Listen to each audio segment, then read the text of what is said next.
welcome to today's presentation, Introductions for Law Firm Management, Employee Benefits Compliance. It's a lovely title.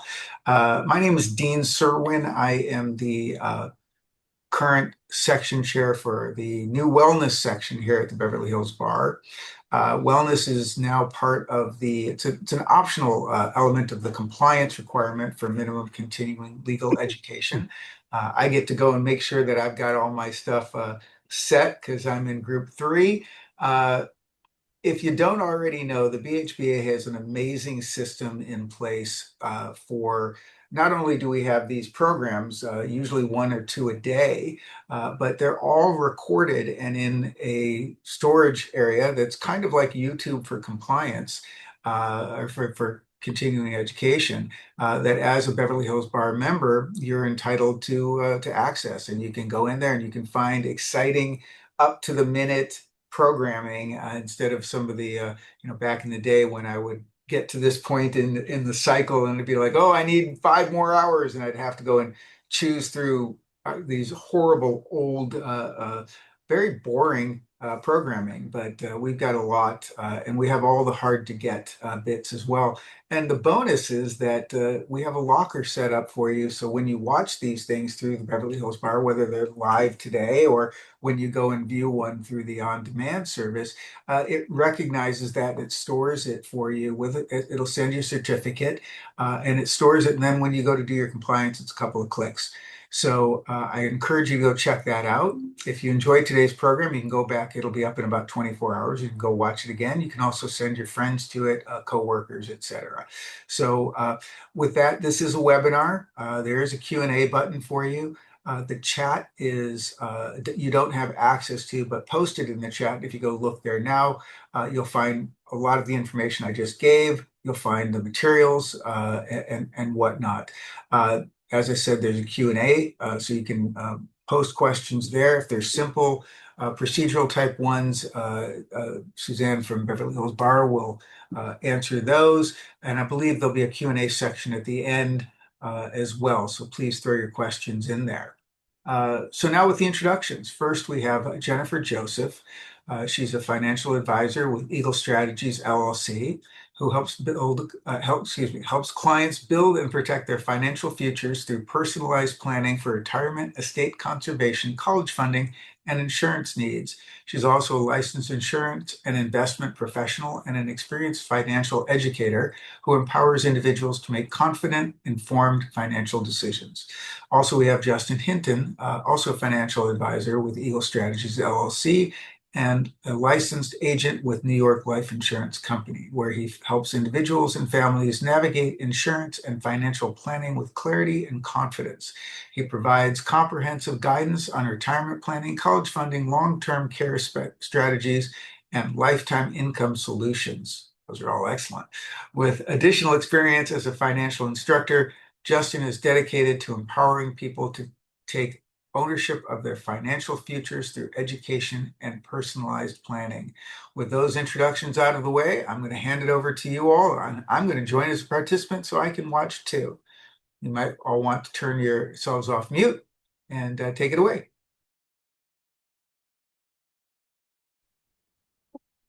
Oops. Well, that was an amazing introduction. Thank you so much. I appreciate that. And thank you for everyone for joining us today. Let's make sure everything's working properly. Okay, great. Yeah, so thanks to everyone for joining us today. As Dean said, I'm Justin Hinton, my colleague Jennifer Joseph. We're going to be hosting this continuing education credit for today. Again, we both work for the Eagle Strategies division of New York Life, and we are also financial instructors with money management educators. Today's topic is choosing a retirement plan for your law firm, something very important. Again, as law firm owners and small business owners, knowing about the retirement plan isn't necessarily always your cup of tea or your expertise. Being a lawyer is probably what you're the expert at, so we are here to help with that. Before we get going, One thing to let everyone know is after we are finished here, if there's any questions that anyone has, you are all entitled to a complimentary free 1 hour meeting with either me or Jennifer or both of us to go over any questions that you may have. So everything is completely free, nothing pushy at all. With that, we'll go ahead and get started. I just need to read this first. So this is intended to be an overview of types of retirement plans only and should not be viewed as legal or tax advice. New York Life Insurance Company, its affiliates, employees, and agents do not provide tax and/or legal advice. Tax qualified retirement plans must generally comply with the Employee Retirement Income Security Act of '74, or ERISA, the Internal Revenue Code of 1986, as amended, and other applicable law. For this reason, you should consult with tax advisors and attorney experts in these matters before establishing a plan. And one more slide that I also have to read.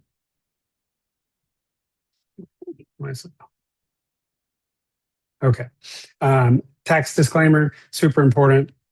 The materials, and this material includes a discussion of one or more tax-related subjects. This tax-related discussion was prepared to assist in the promotion or marketing of the transactions or matters addressed in this material. It is not intended and cannot be used by any taxpayer for the purpose of avoiding any IRS penalties that may be imposed upon a taxpayer. Taxpayers should always seek and rely on the advice of their own independent tax professionals. Please understand that New York Life, its affiliates and subsidiaries, and agents and employees of any thereof may not provide legal or tax advice. Whew, that was a lot. Okay, glad we just got through all that. So let's move forward. And before we get started, I want to apologize for the allergy attack that I'm experiencing today. Side note. So let's talk about our agenda. So today I'm here to provide you with an overview of the various retirement plans available to you as a small business and firm owner. In order to accomplish this, we'll take a look at the small business marketplace. We'll discuss why a business owner might consider a retirement plan for themselves and their employees. Retirement plans are the sole and exclusive benefit of its participants.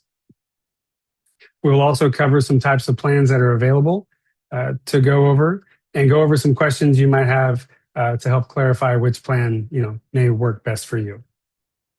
Again, this presentation is a general overview of these plans, and if you would like more specific information, we can meet with you one-on-one at your convenience. So at the end of the presentation, if anyone has any questions, we can look into that. And again, you will have the opportunity to request a free, no obligation personal consultation. And this presentation should last 45 to 50 minutes, hoping to leave some time for questions at the end. Okay, so let's get started. Sorry. So the first thing we're going to talk about is, and I'm not sure if everyone knows about this, but everyone who owns a business and has one employee, that could be you must offer a retirement plan in the state of California. They started this several years ago, but they're just slowly working it in. But as of January, everyone is going to have a retirement plan no matter what. CalSavers is the state program. It is essentially a Roth IRA. CalSavers has been seen by some employers as an easy alternative for the retirement plans. It's run by the state. There's not a whole lot of options. It's less work for the employer. But again, depending on your situation, there may be something needed that's a little more robust to offer your employees. All right. Sorry, my screen is stuck. Okay. So a lot of times when we talk, let me make sure it's the right slide. Sorry. Okay. A lot of times when we talk to law firm owners, their plan is to just rely on the business for their retirement strategy. However, there can be issues with that, right? You're not diversifying your strategy. You're just relying on one thing, your business. But there's a lot of different risks that can go into that. So partner stability, what if someone leaves? Client retention, what if there becomes their competition? What if AI is starting to take place of some of the job that you're doing? So again, people that are looking to use solely their firm as their retirement plan, I think it's good to look into potentially other options that can go along with that. And again, some risks that can affect the value of your law practice. You guys face some unique risks. Again, that there could be potentially malpractice, regulatory actions. Again, if a partner leaves, replacing them or not replacing them, and that can lead to succession issues. Again, client concentration risk. And again, I'm not sure how much, I know we're all using ChatGPT now. We use it for our business. I'm sure you guys use it for your business as well, but there will be tech problems and issues in the future. So that's something to definitely keep in mind. Another thing to look at is economic volatility. Depending on, you never know who's going to be in office. Is the market going to be up? Is the market going to be down? Are we going to have a recession? So economic volatility can definitely play a role in the value of your business whenever you go to retire. And again, market competition, virtual law firms, and other fee models. So a retirement plan, adding a retirement plan into your succession plan or looking to sell your firm can really take some of the dependency of the value of your firm and add just additional retirement benefits in there for you. Okay. So then this just kind of goes into that, looking at a retirement strategy. So there's your business, right? And then there's your adding a tax qualified plan. And then you can have that equal your retirement strategy, again, as opposed to just relying on one thing, period.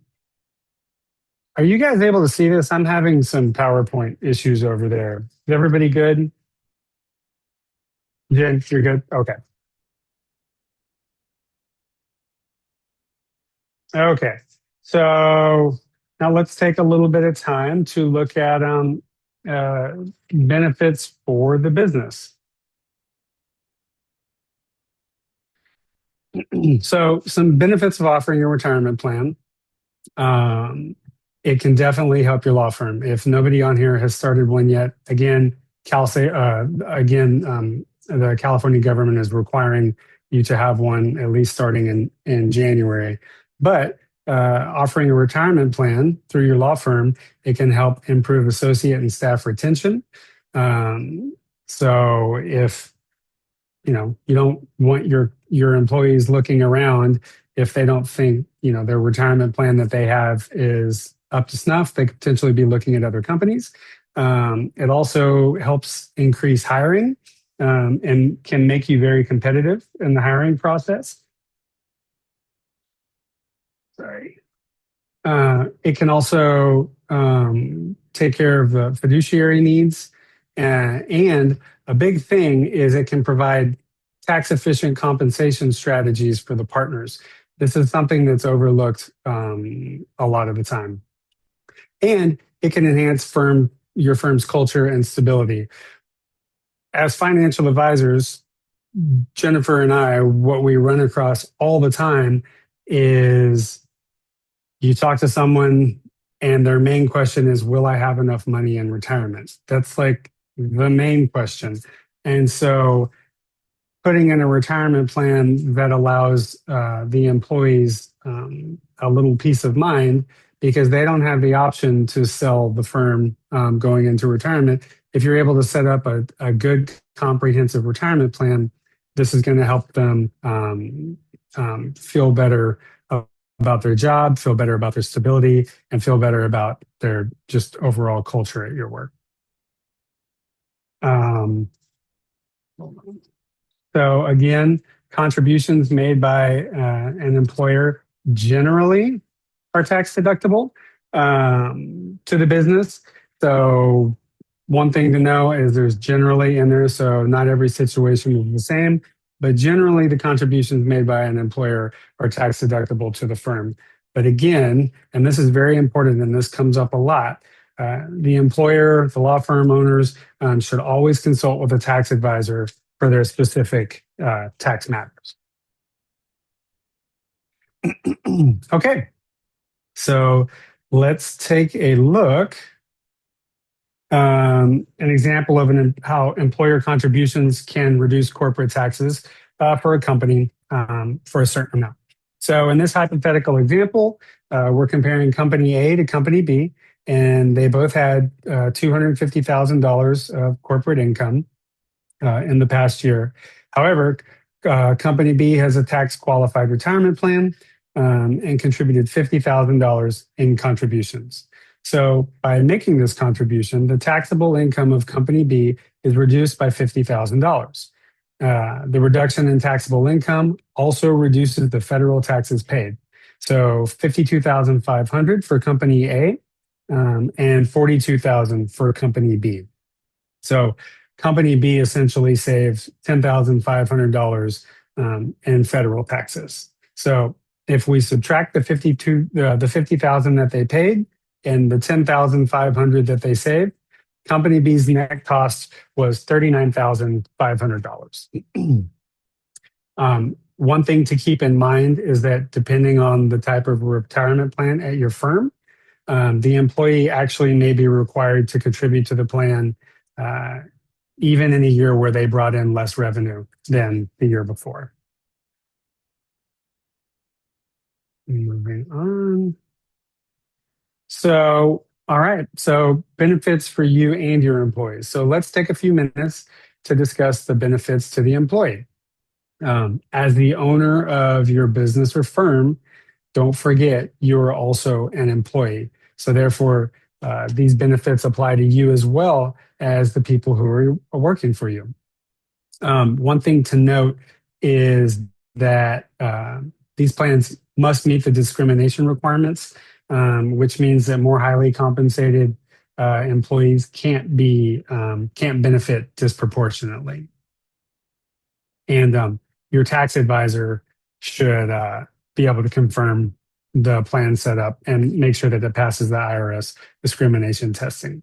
So what qualified plans provide? They provide a way to secure an income for retirement. You most likely are planning to use your firm to help fund your retirement, but again, your employees don't really have that option. For many of them, this is the only opportunity they have to save for retirement. Employee contributions are not taxable to the employee until withdrawn. So if the employer is making contributions, the employee doesn't pay a tax on any of that money until she withdraws it. So, and remember, again, the business generally receives tax deduction for making that contribution. Again, any earnings are tax deferred. So that means you don't pay taxes on earnings until anything is withdrawn. And why that's important, the less money you pay up front to the IRS, the more money you'll have working for you now. Also, 401k and simple IRA plans, they'll allow employees to make pre-tax contributions. And when the employee makes pre-tax contributions, the money is taken from the gross salary and the taxes are calculated on the gross amount, less the retirement plan contribution, thus reducing the employee's taxable income. But one thing also to keep in mind here is that while, yes, they can do pre-tax, there are also options to do post-tax, so Roth options inside of some of these retirement plans. So it just depends on the plan and how it is set up. Okay, so let's look at a scenario here. And this is basically what this is we're looking at the impact of employer contributions on retirement savings for employees. So in this scenario, employee A works for a firm that doesn't offer any kind of retirement plan.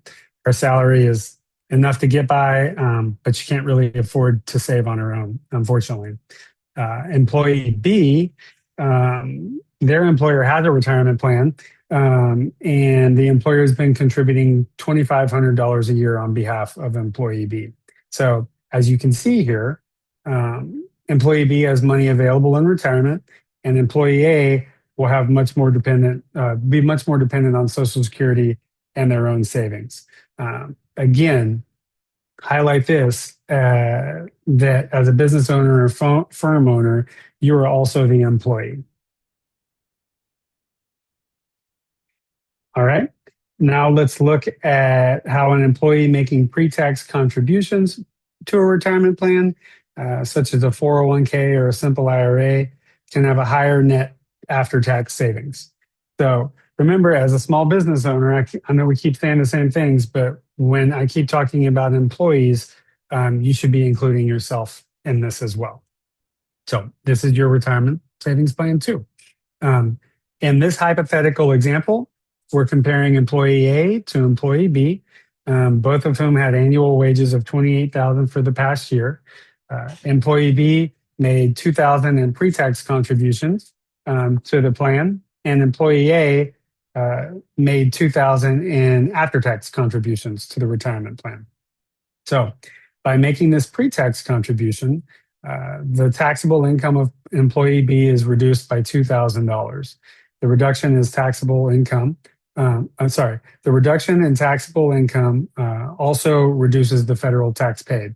So $3,360 for employee A and $3,120 for employee B.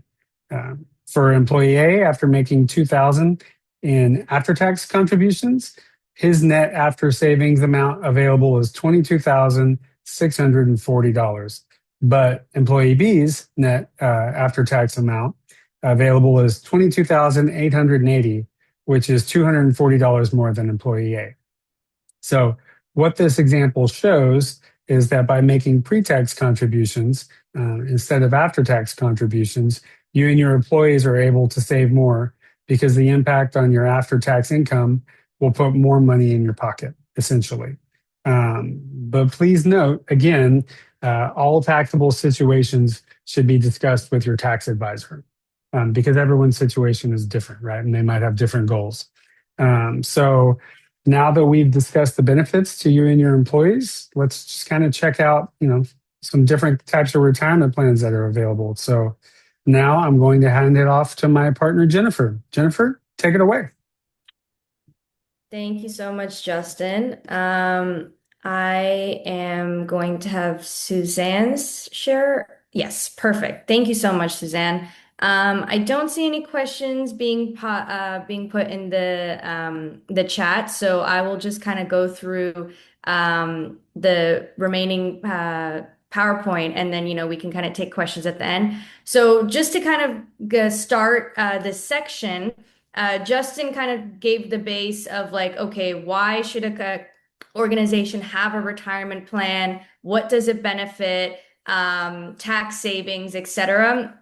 I'm going to go into the different types, and also like if as a firm you already have a retirement plan in place, there are certain things that a lot of firms don't consider, and they may be paying a higher fee, or there's it's not the plan that best suits them. So that will go through the rest of the presentation. So to start, when it comes to qualified plans, there's essentially two types: defined benefit plan or defined contribution plan. And in this slide, essentially what a defined benefit plan is the employee, which also includes you as a business owner, you know exactly how much money you'll be getting in retirement. So it's these are more your pension type plans. So usually the risk of this plan is borne by the actual firm, because the firm does have to invest and put money so that they, can make the promise of the pension that is, through this plan. So that's the defined benefit. If you can go to the next slide, please. Oh, yes, thank you.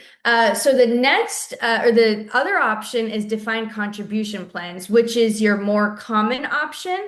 So essentially, what a defined contribution plan is, you choose how much is being contributed. There is no guaranteed benefit or anything out of this plan.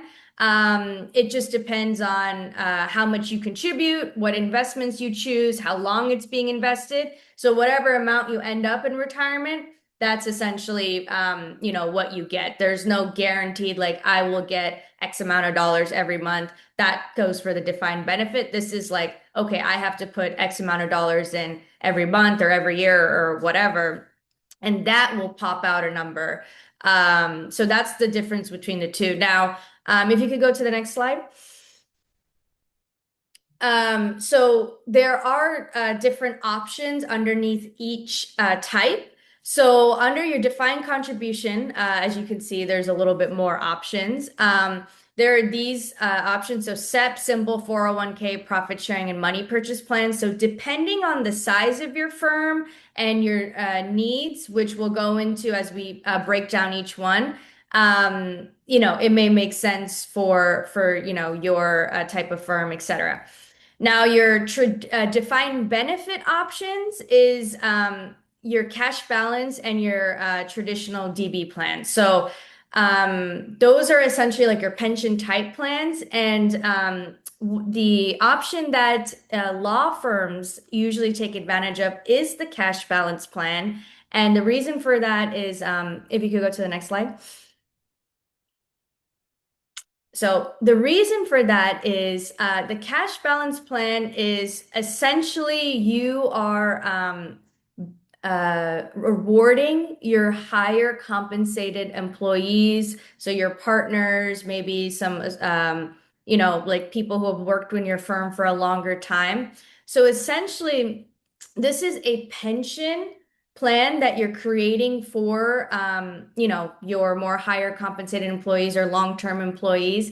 So as you can see here, the only person who contributes to the plan is the employer. So the firm itself is who contributes. And because it's a defined benefit plan, the employer bears all the risks because you are essentially promising a pension type, payment in the future. Now, this is also something as the business owner you could start for yourself as well, because you are considered an employee of your firm. And usually there's no, the contribution limits are much higher. So this is comparing it to a 401k, which we'll get into a little bit later on. But usually this actually extenuates your employees and yourself's retirement plan because you're creating a pension plan that, has a much higher limit than your traditional 401ks and all of that. So it essentially helps for your retirement savings and et cetera. So that's the only one that I wanted to go through with the defined benefit because that's the most common for law firms and most partners, et cetera. They take advantage of it. So we'll now go into the defined contribution. If you go to the next slide, thank you. So the first defined contribution plan is your SEP IRA. And the most common place or the most common type of firm to use this is your solo practitioners or very small firms. So like it says here, 5 or less. And the reason being is usually these contributions are employer only. So it does, and there you have to contribute for all employees. So you can't just be like, hey, I'm going to contribute to myself and then, nobody else. That this doesn't offer the flexibility of that. So but you do have the flexibility of putting in how much you want, et cetera, and you can change that amount every year. So there's no set I have to do X amount every month. But if you do it for one, you do have to do it for all. So that's why a lot of solar practitioners, it makes a lot of sense to use this because it's your retirement plan and the contributions are much higher than a 401k, et cetera. Like the limits are much higher. Actually, if you go to the next slide, we can look at the contributions there. So yeah, this is essentially the employer contribution limits for a SEP IRA. As it says here, lesser of the 25% of the employee's compensation or $66,000, whichever is less. Now, these numbers, they will be changing a little bit next year. So actually they will be, the 66 will be actually going up. So, something to keep an eye out. And then as you can see here, there are no employee contributions allowed for the SEP IRA. So when I talk to a lot of solar practitioners, this is not something that they're aware of and they can take advantage of, and put money into it and essentially save on taxes as well as create a retirement plan for themselves. So that's where the SEP IRA comes into place for mostly your solar practitioners. You can move on to the next slide, please. Okay. Oops. Yes. So, and then a couple of other aspects of the SEP IRA. They don't have to go through discrimination testing, reportings, IRS approval. So it's a little less regulated than for example, a 401k. You have immediate vesting, so there's no vesting schedules allowed for SEP IRAs. And essentially vesting, all that means is how much of the employer contribution is available to you every year. And the longer you are, the more of their contribution is available. Unfortunately for SEP IRAs, you don't have schedules like that. And usually this is a very, very easy account to set up. No, not too many administrative fees, not a very complicated account. And all of that. And then the other thing with this, and this goes for any IRA account that we're going to speak about, most of the time loans are not permitted, like a 401k. So that's a restriction here. And then, for withdrawals, you do have the 59.5 rule, and then you might have the 10% penalty if you don't follow that. So you could go on to the next slide. So the next type of plan, and this is called a simple IRA, and this is more common for people or firms who have less than 100 employees. It's actually the cap is 100 employees for this type of plan. On average, we see the majority, like maybe 30 to 50 employees. If you have that many employees in your firm, this would be the more recommended option. And the reason being is, this now allows, unlike the SEP, which was only employer contributions only, this actually allows employees to contribute as well. But it is not as, the admin fees and, the discrimination testing, all the logistical stuff that the 401k has. This doesn't have. So if you have about 30 to 50 employees, the admin fees don't make sense or it's too much, etc. This is the type of plan to go with. And then, of course, the cap is 100, although the recommended is about 30 to 50 employees. And then, anything above that, a different option might be the best thing. So if you could go to the next slide, this is the contribution limits for the simple IRA. So, like I said, employees can contribute to this one So you can do a matching, and you can see the percentages here. So, you have to match up to, you can match up to 3%, and then here are the maximums for the employee contribution, etc. So these numbers, they will, possibly be going up next year.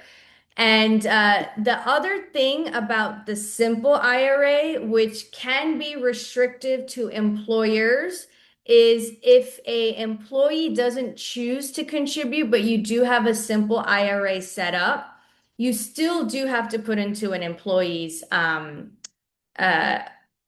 account or simple IRA account. And that's what this means, non-elective. So this one is restrictive in that fact where, yes, even if the employee doesn't contribute, there is a certain amount of money you do have to put into their account every year. So that kind of, there is a restriction there. And if you've noticed, these limits are actually much lower than the 401k limits, which we'll talk about next. But the benefits to this account is, well, if you could go to the next slide, please. Yes. So the benefits here is it doesn't take as much, administrative work or, any of that to set up. It's much, much easier to set up. And the admin fees are much lower than a 401k. So yeah, if you have a workplace where it's only 30 to 50 employees, the admin fees of like a 401k and doing all the, the testing and all of that may not make sense. So that's where the simple IRA offers a more simpler strategy. But, there are some drawbacks like the contributions and, the, no, I kind of lost my train of thought there. But yeah, so there is some limitations there.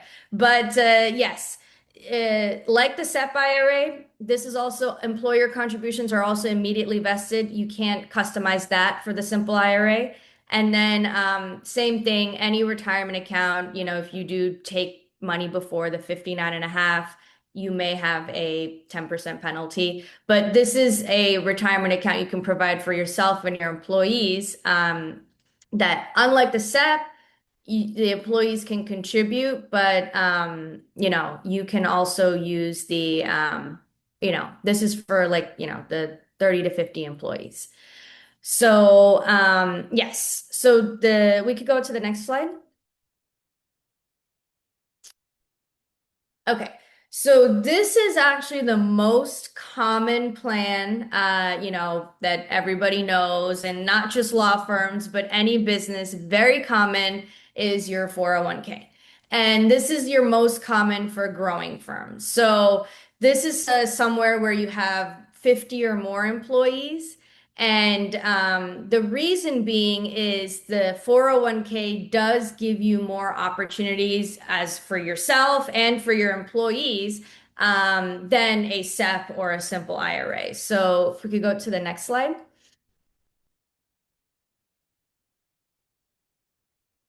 Yeah, so the biggest difference between the simple and the 401k is the 401k allows higher contributions.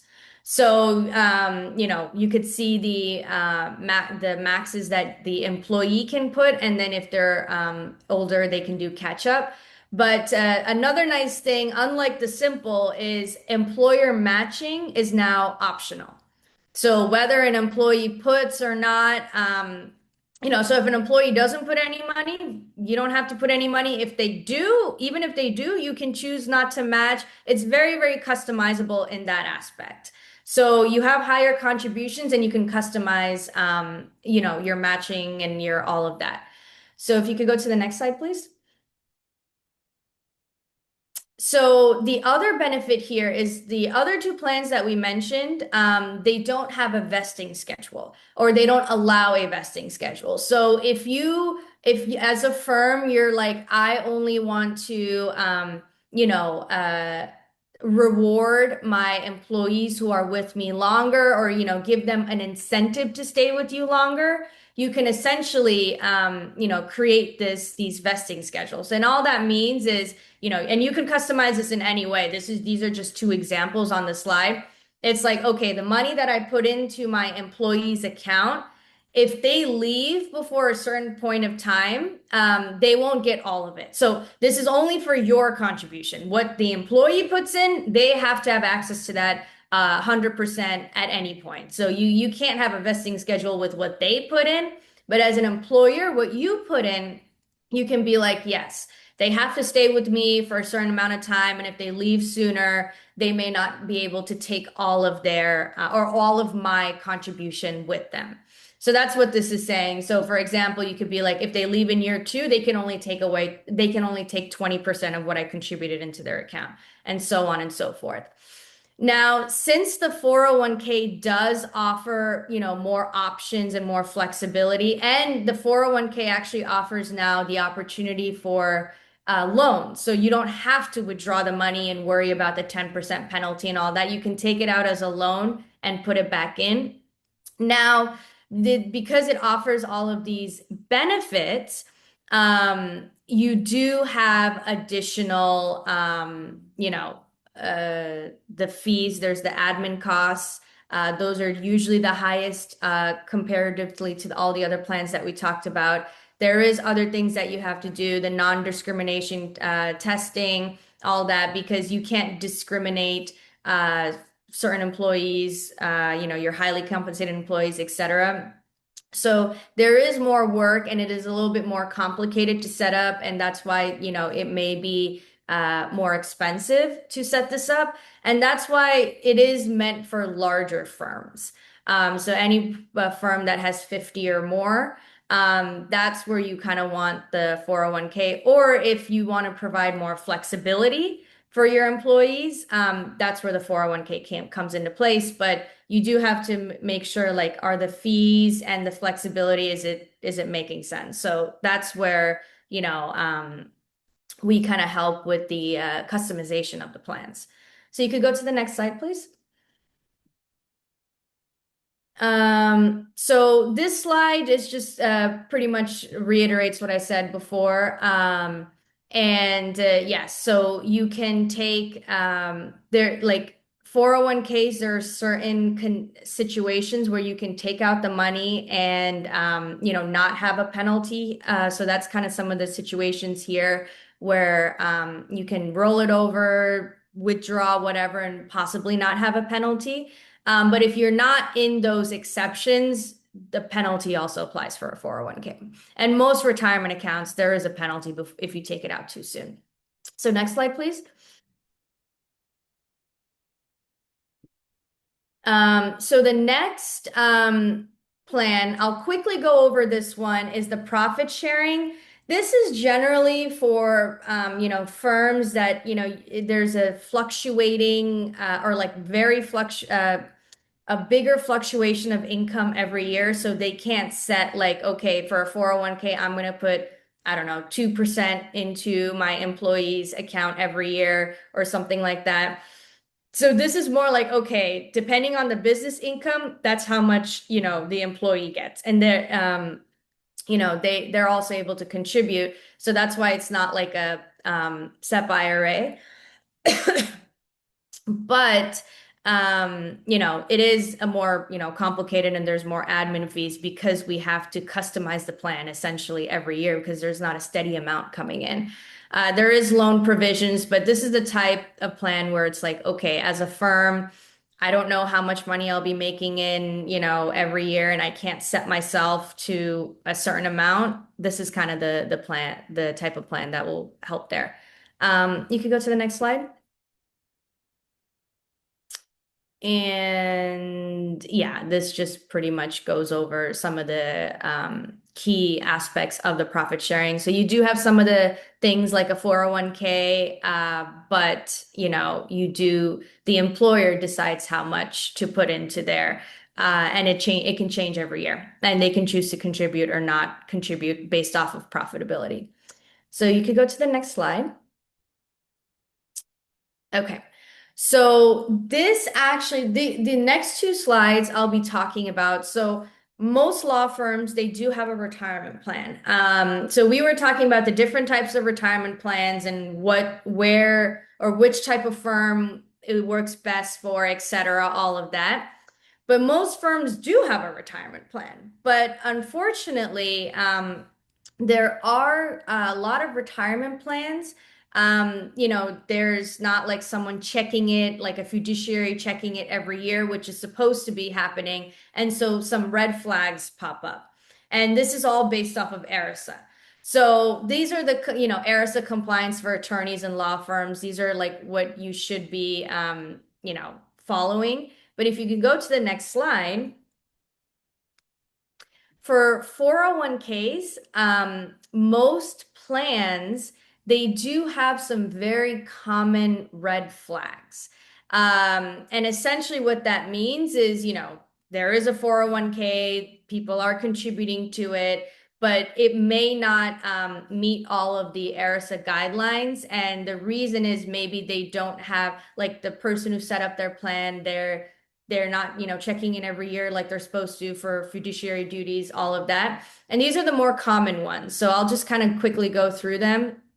So late remittance of employee deferrals or missing or inaccurate participant statements. So these are more like ledger bookkeeping. So we don't see too many of these, but this can happen. And if it does happen, there's missing,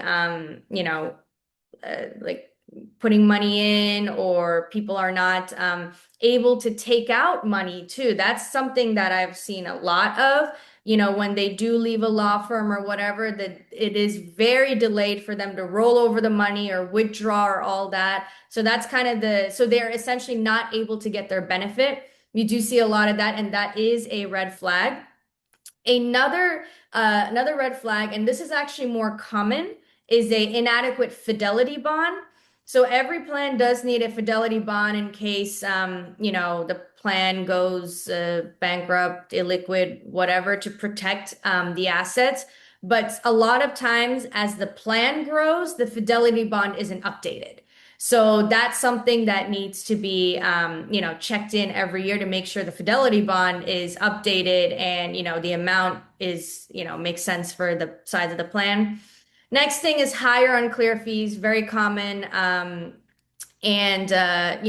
Unauthorized or unmonitored investment options. I'll kind of say those two hand in hand. So if you feel like, okay, there's a lot of hidden fees, or the fees are just not clear, or the investment options, there's just, there's not enough, there's too much, like whatever, like those essentially can be they're not a red flag essentially for ERISA, but it's more like a red flag for the firm. It's like you're probably paying more than you should be.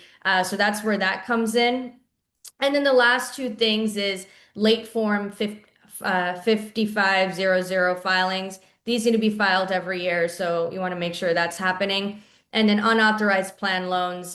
You don't see too much of this, but if that is an issue, people are taking loans and they're not fully authorized or anything like that, keep in mind that that can be an issue. So those are the red flags. You could go to the next slide. So I just wanted to talk about two more key concepts on this slide and the next one. So we were talking about qualified plans, plans that you have to offer all your employees, whether you're sole proprietor or you're a firm with 100 people, and the differences and all that.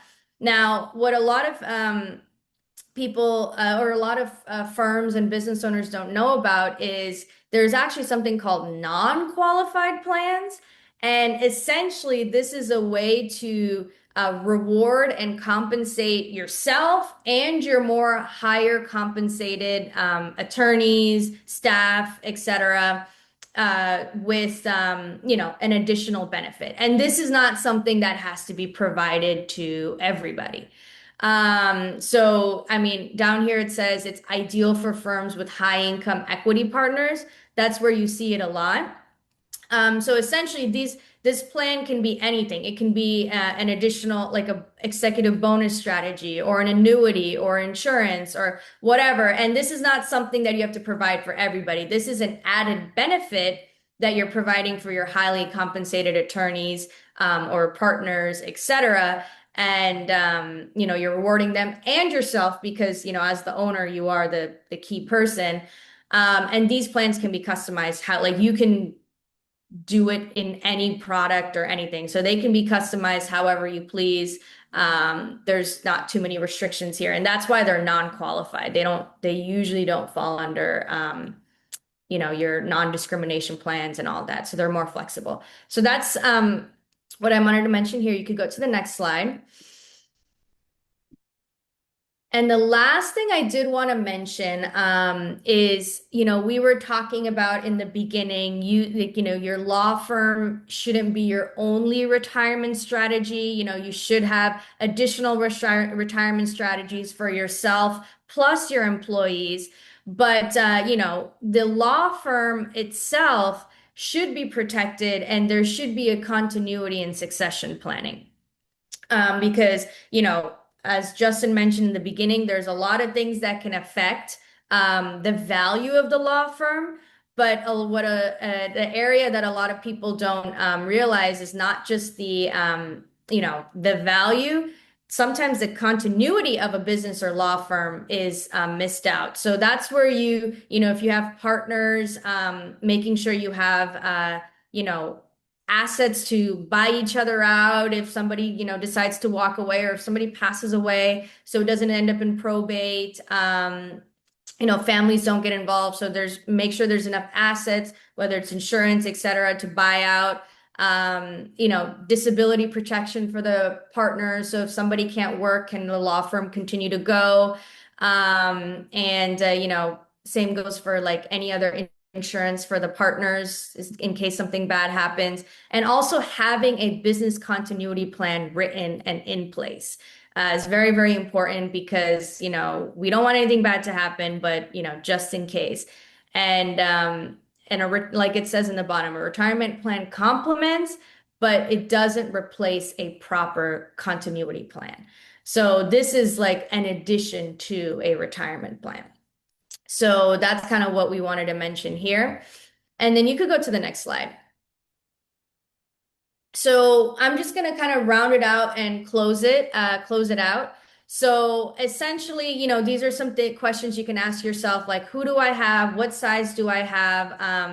Do I have a current retirement plan? And maybe it's, there's some red flags or whatever.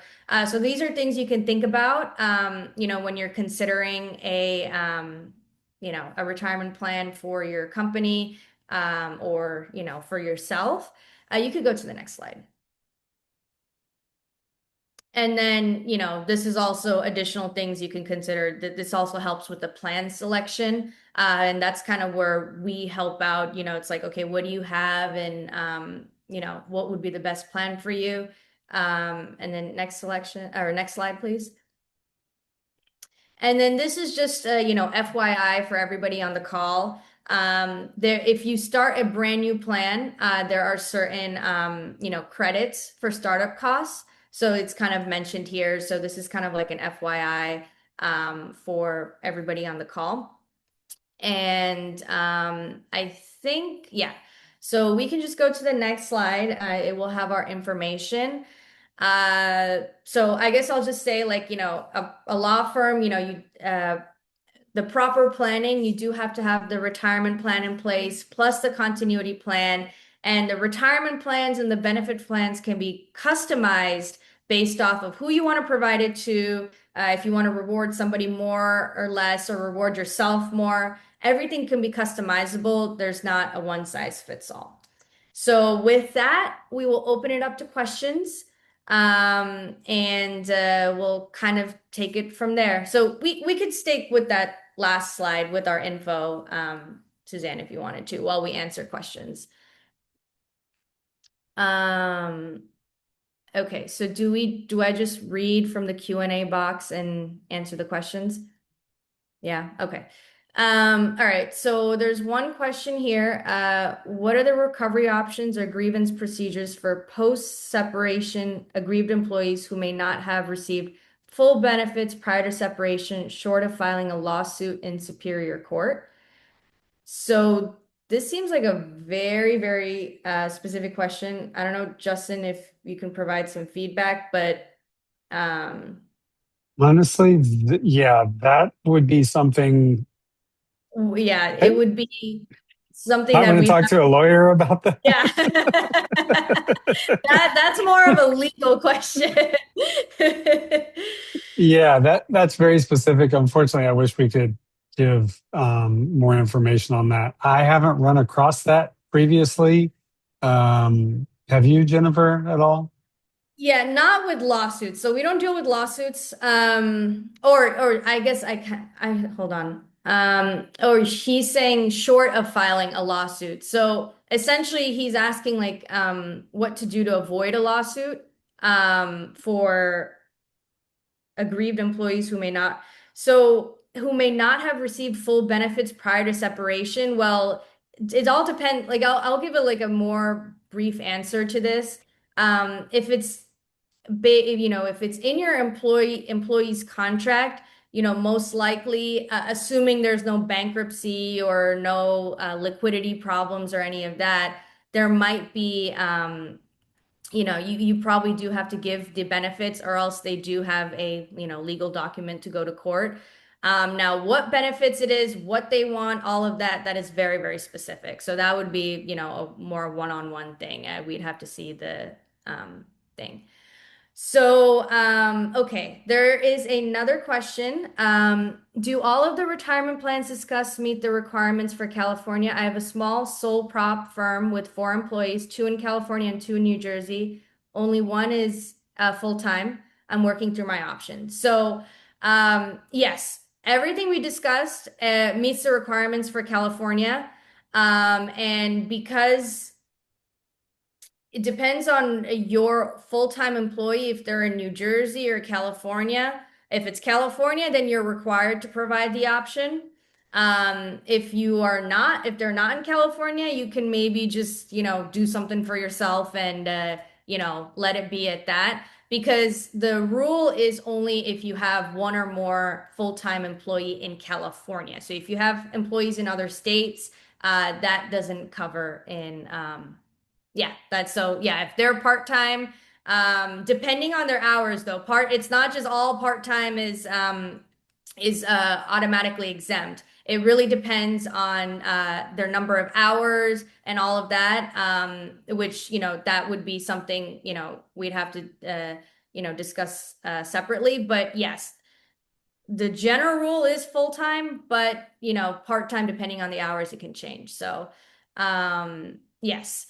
That is, well, I guess the question was, yes, all of the plans that we discussed, they follow the California requirements. And the last question I see here is, what is the law code section that requires an employer to offer a retirement plan? So if you just look up Cal Savers mandate, you can find that.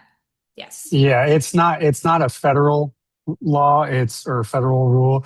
It's state by state. But California started looking into this several years ago and was working with larger businesses first, and then started working their way down to smaller businesses. And now it's literally, if you're one employee, even if you're the only employee at your business or firm, you're required to have some sort of retirement plan. And if you're W-2 too. So I did see from the last question, the owner wasn't W-2. So yeah, it's usually mostly applies to W-2 full-time employees, although there are exceptions to the case-by-case rule. But the answer to your question is, you can look up Cal Savers mandate. That is what. Yeah, and again, I'm actually a small business owner, so I understand kind of how all this works with that. And there's really no workaround with it. It's literally, if you have one employee, you have to have something. And we went over several different options you could use.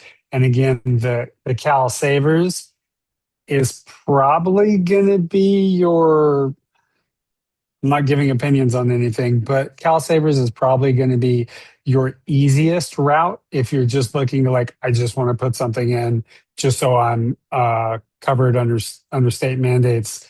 But when you're looking at potentially more benefits, more bang for your buck, things like that, Cal Savers may be kind of on the lower end. And there's ways that you can set up 401ks through your payroll companies that have pretty low fees, and actually can start off with like zero charge and stuff like that. So there's ways to look into it. But it is coming, and it's something that it has to be done. Yeah, yeah. And one thing to keep in mind, we did mention earlier, CalSavers is only a Roth IRA account. So all the Yeah, pre-tax stuff, the benefits there, if you just have CalSavers, you won't be able to take any of the benefits because Roth is a tax-free account. So that's a completely different discussion. So you get the tax benefits that way, but you can't take any of the pre-tax stuff that we talked about. deduction. Yeah, Yeah. right. So it's lack of And diversity. especially, and once you start getting into some firms with higher compensated uh, people working there, you're going to want to look at something else, probably like potentially a cash balance plan or something that helps make up that retirement gap, especially since all the different plans have different amounts that you can contribute. But what if you're